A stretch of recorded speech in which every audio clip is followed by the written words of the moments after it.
Hello everyone, তোমরা কেমন আছো? তো চলো আজকে আমি কিভাবে তালের বড়াটা বানালাম সেটাই শেয়ার করি। তো প্রথমে তালের খোসাটাকে ছাড়িয়ে রস বের করে নিলাম।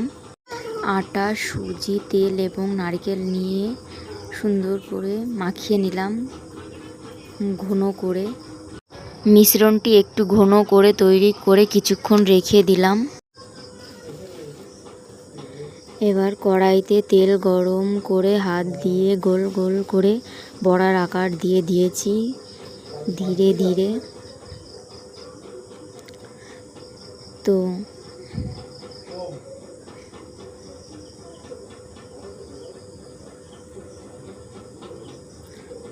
ধীরে ধীরে উল্টে পাল্টে সুন্দর সোনালি রং হালকা পর্যন্ত ভেজে নিয়েছি।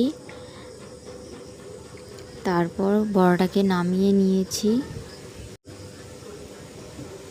ব্যাস, এবার সুন্দর গন্ধ আর কিছু দারুণ দেখতে হয়েছে। গরম গরম তালের বড়া খেতে সত্যি অসাধারণ।